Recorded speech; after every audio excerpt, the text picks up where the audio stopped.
Il y a une technique que beaucoup de gens utilisent quotidiennement dans leur gameplay sans en avoir conscience. Une technique importante, très utile, qui donne accès à de nouvelles routes de combo ou ouvre les champs de possibilités sur les kills confirmes. Le souci, c'est que peu de gens comprennent réellement son impact et ne cherchent pas vraiment à s'en servir correctement. Cette technique s'appelle l'instant double jump et on va en parler aujourd'hui. L'instant double jump ou IDG est une technique qui consiste à utiliser le saut aérien d'un personnage le plus tôt possible afin d'avoir une hauteur précise. En effet, dans Smash, il peut arriver que votre saut vous amène trop haut ou trop bas pour enchaîner un adversaire. En faisant un IDG, vous obtiendrez une sorte de mi-hauteur qui peut se révéler très utile dans plein de situations car elle va permettre d'obtenir de nouvelles routes de combo. Bon, tout ça d'accord, c'est bien beau, mais concrètement, comment on fait un instant double jump ?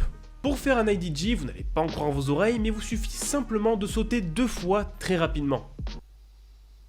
Bon d'accord, c'est un peu plus compliqué que ça. Pour bien faire un IDG, vous devez sauter et pendant l'animation de jump squat, vous devez relâcher puis appuyer de nouveau sur un bouton de saut. En faisant ça, vous allez déclencher votre saut aérien tout en étant déjà en l'air. Le saut aérien ayant une hauteur différente du short hop et du full hop, vous obtiendrez une nouvelle hauteur qui va vous permettre d'avoir de nouveaux confirmes, de nouveaux combos ou de nouveaux auto-cancel. Attention toutefois, même si la manip a l'air simple, elle vous demandera quand même d'être particulièrement précis sur votre timing. En effet, dans Smash, tant que vous maintenez un bouton de saut, le jeu continuera de lire l'action saut jusqu'à ce que le bouton soit relâché. En d'autres termes, vous devez obligatoirement le relâcher et réappuyer dessus pour faire un IDG.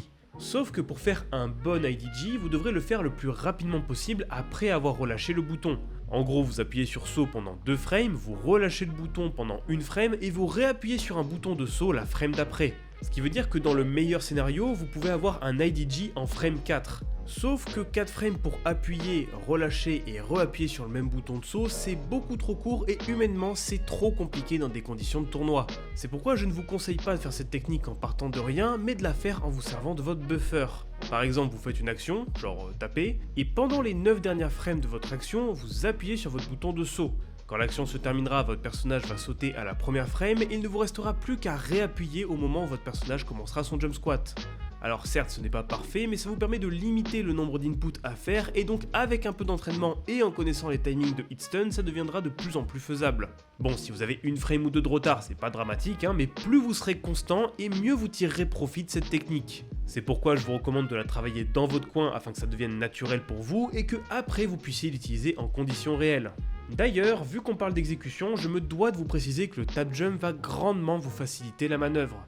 En effet, le saut avec le stick et le saut avec les autres boutons sont considérés comme 2 inputs différents. Ce qui veut dire que vous n'avez plus besoin de relâcher votre bouton de saut pour réappuyer dessus. Avec le tap jump, vous pourrez sans problème sauter avec le stick et un bouton classique et hop, vous ferez facilement votre instant double jump. Je vous conseille d'ailleurs de faire le saut avec le stick puis le saut avec le bouton dans cet ordre précis, car si vous commencez avec le bouton, vous risquez de buffer une short hop attaque, ce qui pourrait faire foirer votre exécution.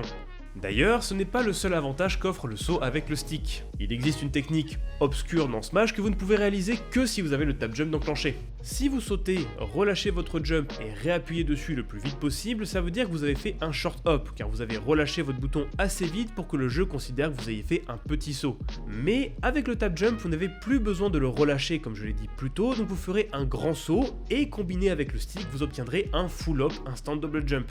Malheureusement, peu de gens s'en servent car peu de gens utilisent le tap jump, mais peut-être que cette vidéo vous a fait découvrir cette technique et qu'on la verra de plus en plus dans un futur proche. Après, voilà, je dis ça, mais le tap jump reste une option assez peu agréable et au final, beaucoup de joueurs ne passeront sans doute jamais le pas. Mais ça a l'avantage d'exister, donc si vous avez le courage, ça peut être bon à prendre en compte. Maintenant que vous connaissez la technique, il ne tient qu'à vous de trouver de nouvelles manières de vous en servir. Depuis tout à l'heure, je vous diffuse quelques exemples d'utilisation, mais ce ne seront pas les seuls personnages à en profiter et de nombreux autres pourront à leur tour être poussés un peu plus loin dans leur gameplay. Ça, c'est à vous de faire vos essais et peut-être que dans un futur proche, vous serez les prochains à révolutionner votre perso. Et voilà, c'est déjà la fin de ce petit tuto. J'espère que ce dernier vous aura plu et vous aura appris des trucs, et si c'est le cas, pensez à vous abonner et à me suivre sur mes réseaux sociaux pour ne rien louper des prochains épisodes. Je tiens également à remercier Ika qui m'a grandement aidé sur l'écriture de cette vidéo, alors si le cœur vous en dit, vous trouverez sa chaîne YouTube en description. Bref, avec ça je pense que j'ai tout dit, merci à vous, merci à Ika, et moi je vous dis à la semaine prochaine pour une nouvelle vidéo. Salut!